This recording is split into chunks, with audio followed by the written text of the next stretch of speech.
भाजपच्या माजी नगरसेवकाकडून माजी सैनिक बुद्धपाल सदाशिव यांच्यावर प्राणघातक हल्ला।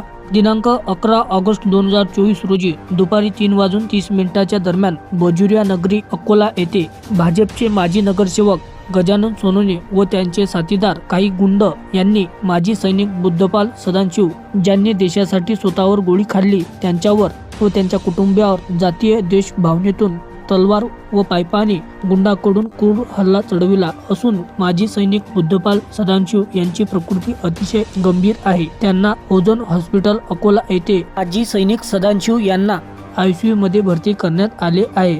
दरम्यान घटनेची माहिती मिळताच जिल्ह्यातील माजी सैनिक ओझोन हॉस्पिटल येथे दाखल झाले असून त्यांनी सर्व स्तरावर संताप व्यक्त केला आहे। सर्व सैनिकांनी व समाजसेवक देवेश पातोळे यांना घटनेची माहिती दिली असता सर्वप्रथम त्यांनी घटनास्थळी पोहोचून बुद्धपाल सदाशिव यांना ओझोन हॉस्पिटल येथे भरती केले। या संपूर्ण घटना ही अतिशय गांभीर्यपूर्वक असून तत्काळ या प्रकरणामध्ये दोषी समाजकंटकाविरोधात कायदेशीर कारवाई करण्यासाठी सदाशिव कुटुंबियाला सोबत घेऊन खदान पोलीस स्टेशन येथे गुन्हा दाखल करण्याची प्रक्रिया सुरू आहे। याबाबत देवेश पातोळे व बौद्ध संघर्ष समितीची टीम तत्काळ कारवाई करता खदान पोलिसांना मागणी करत आहे, अशी माहिती सूत्रांकडून दिनांक 11 ऑगस्ट रोजी रात्री 11:30 प्रसार माध्यमाला ही माहिती देवेश पातोळे यांनी रविवार रोजी दिली आहे। आपण सर्व इथं काही थांबून आता फायदा नाही।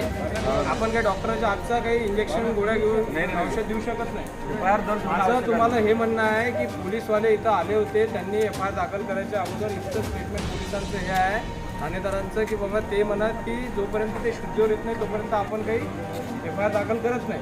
परंतु एखादी घटना झाल्यानंतर इमिजिएटली मध्ये आरोपी अटक करण्यासाठी आपला सर्व जो नातेवाईकांचा ग्रुप आहे, जेवढा आपले मंडळी आहे समाजाची, ते सर्व जाऊन पोलीस स्टेशनमध्ये 307 दाखल झाला पाहिजे। या प्रकरणामध्ये 307 दाखल होईल, या प्रकरणामध्ये ॲट्रॉसिटी दाखल होईल, हे तुम्ही प्रामुख्याने समजून घ्या। ताईला बी मारा, त्याच्यामध्ये ताईला मार असल्यामुळे मुक्का मार असल्यामुळे त्याच्यात 326 दाखल झाली पाहिजे। 323, 324, 325, 326, 307, 504, 506, 34 ॲक्टनुसार गुन्हे दाखल। आता नवीन 2023चे काही कायदे आलेले आहेत, त्यानुसार हे सर्व कलमा बदलून आता नवीन कायदे याच पद्धतीने गुन्हे दाखल झाले पाहिजे, हे आपली पोलिसांकडे मागणी आहे। त्यामुळे पहिले पोलीस स्टेशनला आपण सर्व चला पहिले FIR दाखल करू। FIR दाखल झाल्यानंतर त्या FIRला भेटायचे असते, नंतर इथचा मेडिकल रिपोर्ट जाते, त्याच्यानंतर बाकीच्या कारवाया होतात। ठीक आहे, चला।